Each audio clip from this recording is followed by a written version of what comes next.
यहां जो आप कर्म कर रहे हैं वो आपको भोगने पड़ेंगे, अच्छे या बुरे। बिना भोग के ये नष्ट नहीं होते।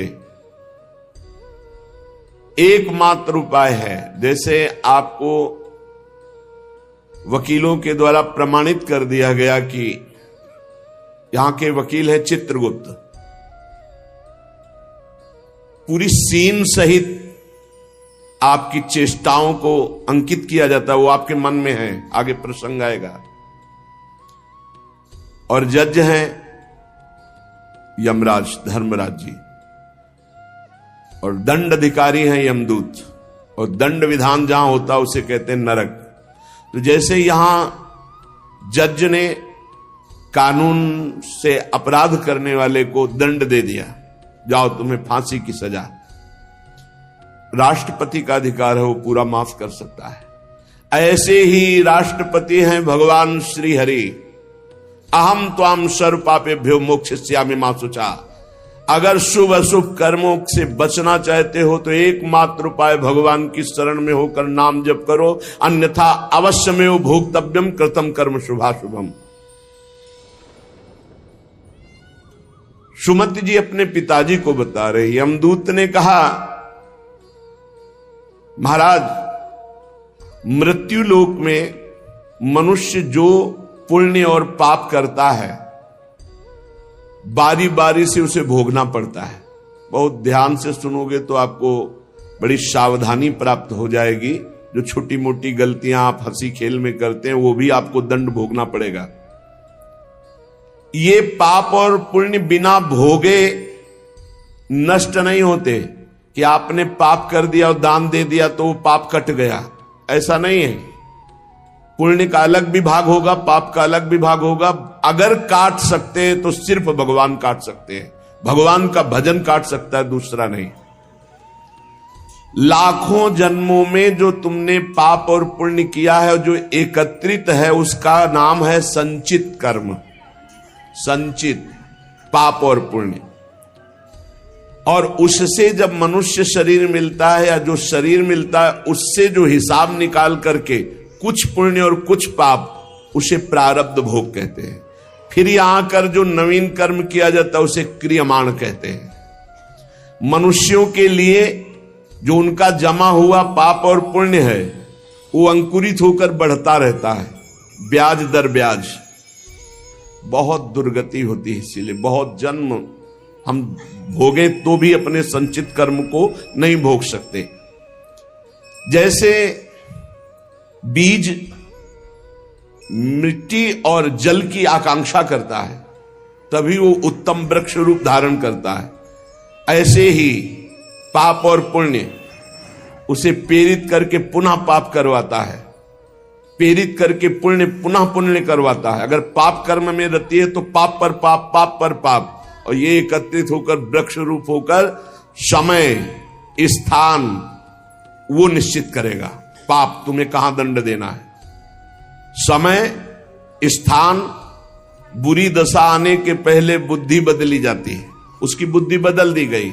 आप ना आवे आप पर ताई तहां ले जाए, वो वहीं ले जाएगा, उसी स्थान पर मारा जाएगा, उसी स्थान पर जो दंड उसे मिलना मिलेगा।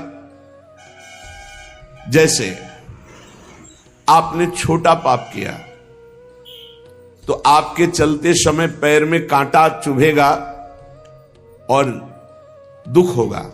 कांटा निकाला गया, थोड़ी दिन वहां दर्द रहा, खत्म हो गया, आपका पाप क्षय हो गया। छोटा पाप कोई, आगे बताया जाएगा कौन कौन से पाप से कैसे कैसे दंड मिलते हैं।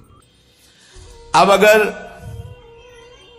आपसे थोड़ा बड़ा पाप बना है तो वही पैर में लोहे की कील बनकर चुभेगा, कांटे की जगह लोहे की कील, अधिक दुख होगा। और बड़ा पाप बना है तो खजूर का कांटा, बड़ा कील, ऐसे आपके पैर में चुभ। बिना पाप कर्म के कहीं भी किसी को कोई भी दुख नहीं हो सकता। सिर में दर्द होना, आजीवन पूरे जीवन सिर का रोग हो गया कि वो दर्द ही होगा 2-4 दिन में, 10 दिन में, पाप का कारण। अपथ्य भोजन, सर्दी सहन न होना, गर्मी सहन न होना, हर समय हृदय जलते रहना पाप का लक्षण। भिन्न भिन्न पाप भिन्न भिन्न प्रकार के दुख देते हैं दीर्घ काल तक। शस्त्र और अग्नि आदि का भय ये पाप के कारण होता है। अनेक जन्मों के संचित पाप, कोई इसी जन्म के केवल नहीं है, वो केवल मंडराते रहते हैं आकाश में दंड देने के लिए, समय इंतजार करते हैं। जैसे नरक में पड़े हुए जीव तुम देख रहे हो, घोर पाप का फल भोग रहे, केवल दिखाया गया था नरक। जानते हो किस बात से? कल याद होगा, सुमति जी ने पानी पीने जाने वाली गौओं को वैश्य कुल में 7वें जन्म में जन्मे जब थे, तो उन्होंने उनको नहीं पीने दिया। इसके अपराध से उनको नरक दिखाया गया था। तो वो यमदूतों से प्रश्न करते जाते हैं और उनका उत्तर यमदूत देते जाते हैं। ये जो तुम देख रहे हो तड़पते हुए जीवों को नरक में, महापापी लोग हैं, अपने पाप का फल भोग रहे हैं। जब कोई पुण्यात्मा होता है तो स्वर्गलोक में जाता है, देवताओं के साथ रहता है, गंधर्व उसका गुणगान करते हैं, अप्सराओं का नाना प्रकार से सुख उठाते हैं। और जब पुण्य भोग क्षीण हो जाता है तो फिर यहां आकर के मनुष्य लोक में अपने कर्मानुसार जन्म लेते हैं। राजन, ये जो तुमने पूछा कि किस किस पाप से पापियों को कौन कौन सा नरक में दंड मिलता है, वो मैं बतला रहा हूं।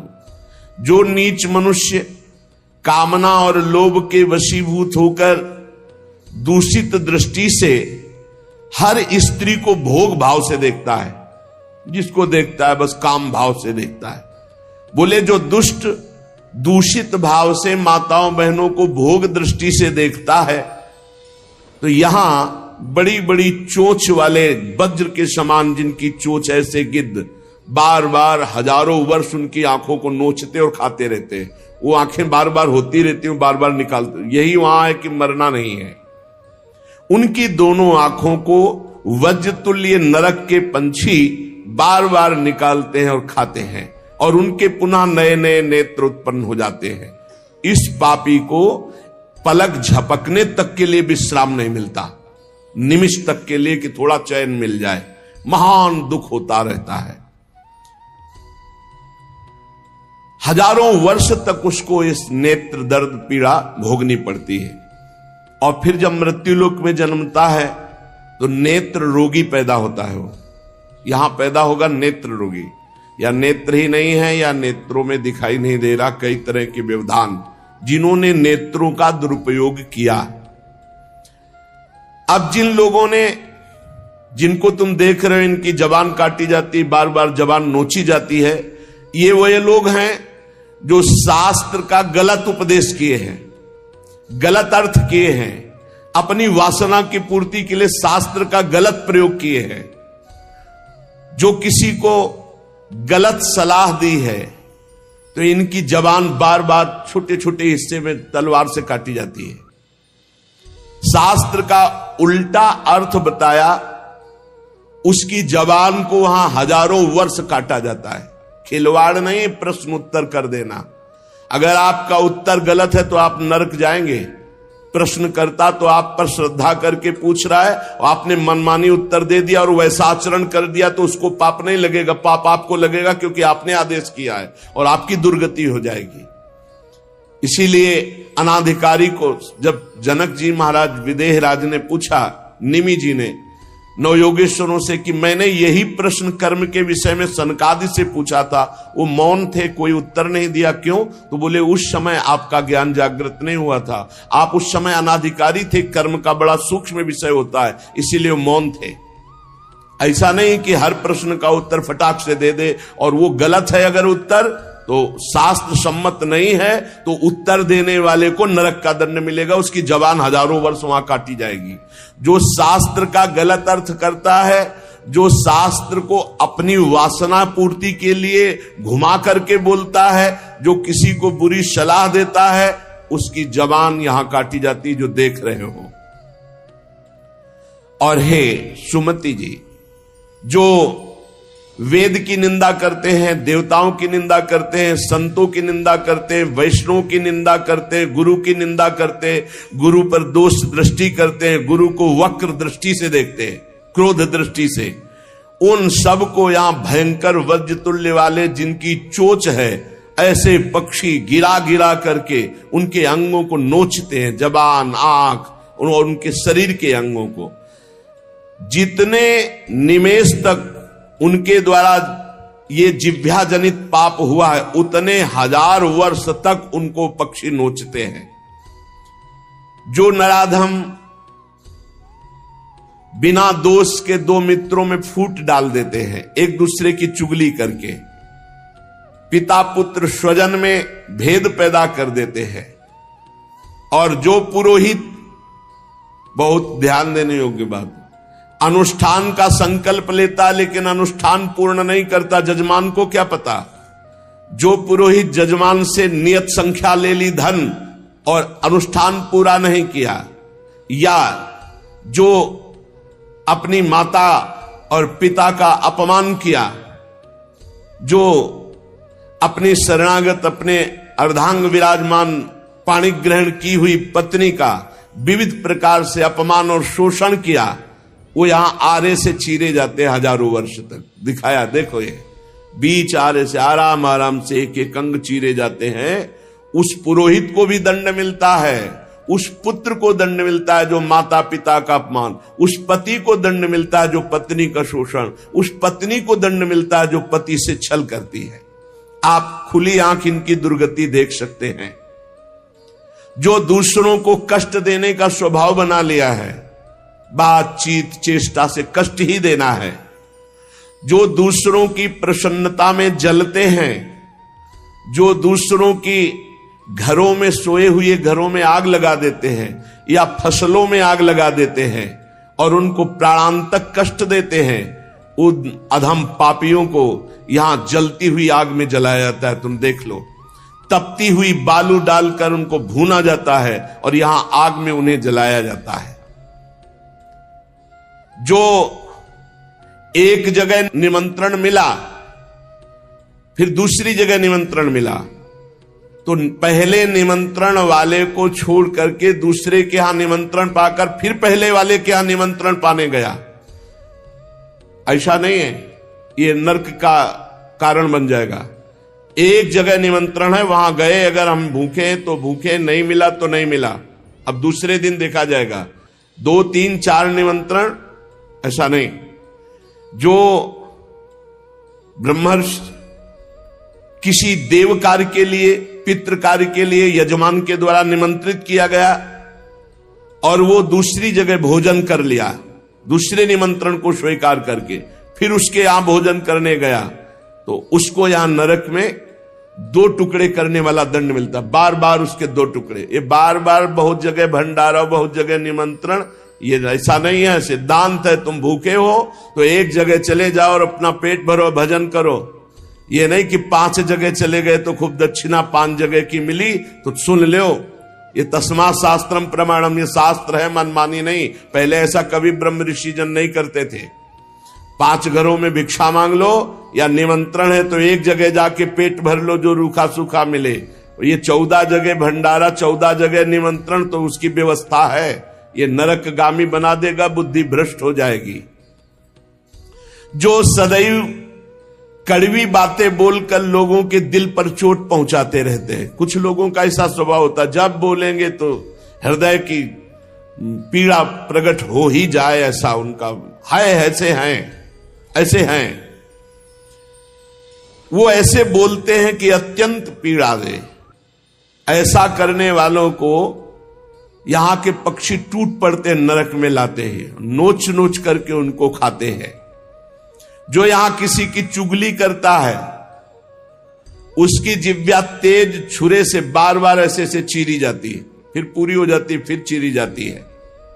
जिन्होंने उद्दंडतावश अपने पूज्य जनों का अनादर किया, उनको मारा, पीटा, गुरुजनों को, अपने गुरु को, माता को, पिता को, बाबा को, पितामह को, ये पूज्य जन है, ये गुरु के समान पूज्य है। जो अपने गुरुजनों को, पूज्य जनों को अनादर करता है, दंड देता है, मारता है, पीटता है, वो देखो ये कुंड बने हैं विष्ठा के, पीब के और मूत्र के। मूत्र का कुंड, विष्ठा का और पीब का। नीचे करके मुख उन्हीं कुंडों में डाल दिया जाता, ऊपर से पैक कर दिया जाता है। हजारों वर्ष वही खाओ वही सड़ो, कितना भयानक कष्ट है। नीचे के मुख करके उसमें डाल दिया जाता है। जो लोग भोजन बनाने, बहुत ध्यान से सुनो, भोजन बनाना उद्देश्य रखो, यज्ञ है, यज्ञ के लिए भोजन बना रहे हैं। सबके हृदयों में भगवान है। पहले भोग लगाओ श्री भगवान का, फिर दरवाजे पर निकलो और आसपास झांक के देखो, कोई पशु पक्षी, कोई मनुष्य, कोई संत महात्मा, कोई भूखा तो नहीं दिखाई दे रहा। अगर एक गाय है, कुत्ता भी है, तो घर से जाओ, रोटी लाओ, पहले उसे डालो, भगवत स्वरूप मान करके पहले। फिर अपने घर में जो बड़े बूढ़े हैं सबसे पहले उनको पवाओ, बच्चे जो हैं उनको पवाओ। अच्छी अच्छी चीज तुम पालो, बड़े बूढ़े नहीं, अभी आगे आएगा, उनको भी दंड मिलता है। तो जो रसोई बनाए तो उसे भाग लगाना चाहिए। देवता का भाग, अतिथि का भाग, कौवे का भाग, गाय का भाग, और अपने जो पूर्व के बुजुर्ग जन हैं पहले उनकी सेवा। अच्छा, जो भी रसोई बने, भगवान का भोग लगाया, दरवाजे तक गए, अतिथि को देखा, एक गौ के लिए ग्रास निकाला, एक कौवा पक्षी आदि के, जरूर जरूर ये नहीं निकालोगे तो पाप है। गीता जी में कहा, जो अपने लिए पका के पाता है वो पाप पाता है। तो जो अभ्यागत अपने बुजुर्ग और अतिथि, अब कोई साधु महात्मा आया, माना कोई भी हो, वो दरवाजे में पुकारा, राधे श्याम, आप छुप नहीं सकते, आपको निकलना पड़ेगा। हाँ, राधे राधे, क्या चाहिए, क्या सेवा करूं आपकी? आप जल पिएंगे, आप भोजन पाएंगे? नहीं, मुझे पैसा चाहिए। वो नहीं दे सकता, खत्म खेल, आपका आदर हो गया।